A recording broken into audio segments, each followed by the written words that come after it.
The golden arrow of consumption. This is the heart of the system, the engine that drives it. It is so important that protecting this arrow has become the top priority for both of these guys. That's why after 9/11, when our country was in shock and President Bush could have suggested any number of appropriate things, to grieve, to pray, to hope, no, he said to shop, to shop. We have become a nation of consumers. Our primary identity has become that of being consumers, not mothers, teachers, farmers, but consumers. The primary way that our value is measured and demonstrated is by how much we contribute to this arrow, how much we consume. And do we? We shop and shop and shop, keep the materials flowing, and flow they do. Guess what percentage of total materials flow through this system is still in product or use 6 months after their date of sale in North America? 50%? 20? No, 1%. 1. In other words, 99% of the stuff we harvest, mine, process, transport, 99% of the stuff we run through this system is trashed within 6 months. Now, how can we run a planet with that level of materials throughput?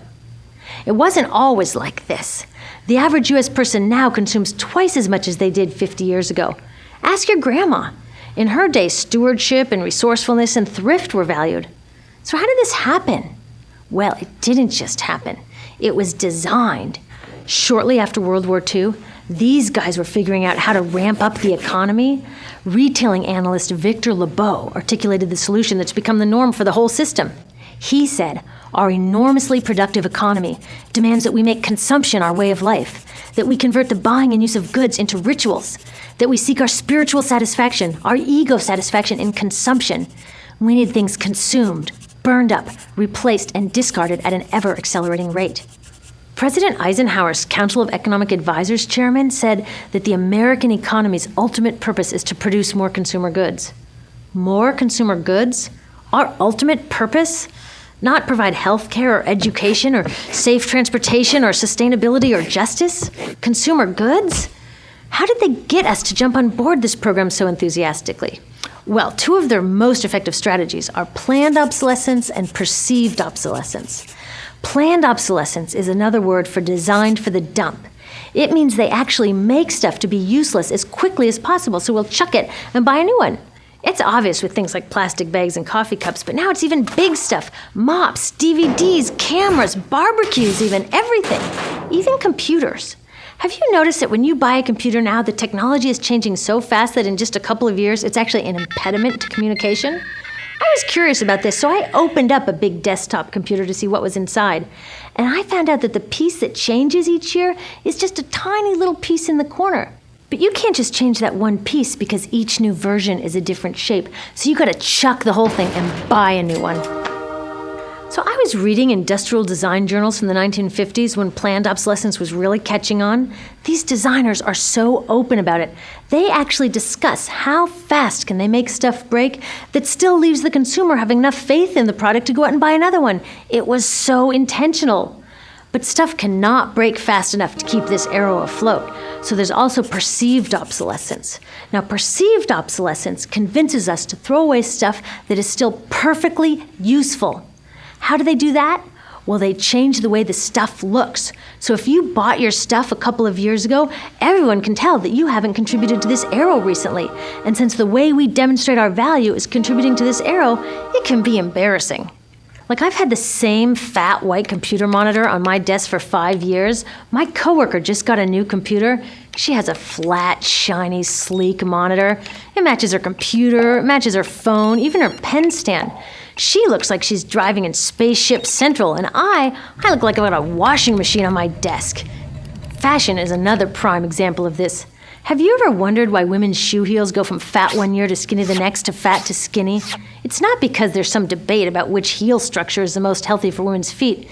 It's because wearing fat heels in a skinny heel year shows everybody that you haven't contributed to that arrow as recently, so you're not as valuable as that person in skinny heels next to you, or more likely in some ad. It's to keep us buying new shoes. Advertisements and media in general plays a big role in this. Each of us in the US is targeted with over 3,000 advertisements a day. We see more advertisements in 1 year than people 50 years ago saw in a lifetime. And if you think about it, what's the point of an ad except to make us unhappy with what we have? So 3,000 times a day, we're told our hair is wrong, our skin is wrong, our clothes are wrong, our furniture is wrong, our car is wrong. We are wrong, but it can all be made right if we just go shopping. Media also helps by hiding all of this and all of this. So the only part of the materials economy we see is the shopping. The extraction, production, and disposal all happens outside of our field of vision.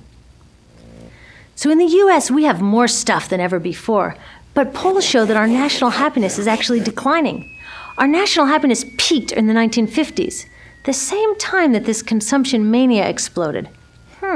Interesting coincidence. I think I know why. We have more stuff, but we have less time for the things that really make us happy. Friends, family, leisure time. We're working harder than ever. Some analysts say we have less leisure time than any time since feudal society. And do you know what the two main activities are that we do with the scant leisure time we have? Watch TV and shop. In the US, we spend 3 to 4 times as many hours shopping as our counterparts in Europe do. So we're in this ridiculous situation where we go to work, maybe 2 jobs even, and we come home and we're exhausted. So we plop down on our new couch and watch TV, and the commercials tell us you suck. So you got to go to the mall to buy something to feel better, and then you got to go to work more to pay for the stuff you just bought. So you come home and you're more tired, so you sit down and you watch more TV, and it tells you to go to the mall again. And we're on this crazy work, watch, spend treadmill, and we could just stop. So in the end, what happens to all the stuff we buy anyway? At this rate of consumption, it can't fit into our houses, even though the average house size has doubled in this country since the 1970s. It all goes out in the garbage. And that brings us to disposal. This is the part of the materials economy we all know the most because we have to haul the junk out to the curb ourselves. Each of us in the United States makes 4.5 pounds of garbage a day. That's twice what we each made 30 years ago. All of this garbage either gets dumped in a landfill, which is just a big hole in the ground, or if you're really unlucky, first it's burned in an incinerator and then dumped in the landfill. Either way, they both pollute the air, land, water, and don't forget, change the climate. So you see, it is a system in crisis. All along the way, we are bumping up against limits. From changing climate to declining happiness, it's just not working. But the good thing about such an all-pervasive problem is that there are so many points of intervention. There are people working here on saving forests and here on clean production, people working on labor rights and fair trade and conscious consuming and blocking landfills and incinerators, and very importantly, on taking back our government so that it really is by the people and for the people. All of this work is critically important, but things are really going to start moving when we see the connections, when we see the big picture. When people along the system get united, we can reclaim and transform this linear system into something new, a system that doesn't waste resources or people. Because what we really need to chuck is that old school throwaway mindset. There's a new school of thinking on this stuff, and it's based on sustainability and equity, green chemistry, zero waste, closed-loop production, renewable energy, local living economies. It's already happening. Now, some say it's unrealistic, idealistic that it can't happen, but I say the ones who are unrealistic are those that want to continue with the old path. That's dreaming. Remember, that old way didn't just happen. It's not like gravity that we've just got to live with. People created it, and we're people too. So let's create something new.